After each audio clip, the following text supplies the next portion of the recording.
Good morning. Autistic বাচ্চাদের লাইফে এক একটা রাত এক এক রকম যায়। ঈশান কোনো কোনো দিন হোল নাইট ঘুমোয়, সকালবেলায় 6টার সময় উঠবে, কোনো কোনো দিন রাতে 3টের সময় উঠে পড়বে আর ঘুমোবে না। আজকে যেমন ভোর 5টার সময় উঠেছে, উঠেই বলেছে আমি পি করতে যাব বাথরুমে।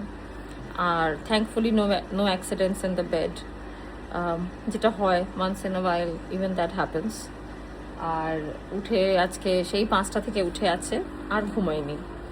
আর তারপরে তো সকালের সব রুটিন মাফিক করতে হবে।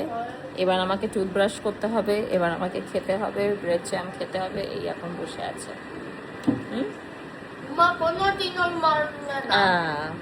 এইটা একটা নতুন কথা শিখেছে, আর এখন সমানে এটা বলতে থাকে।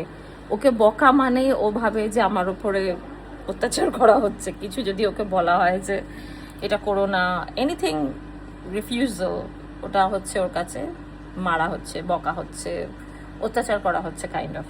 মা কোনোদিনও মারে না, বকে না, এইটা আর কি বলে বলে ও নিজের ইমোশনাল এটাকে চেষ্টা করে বের করার।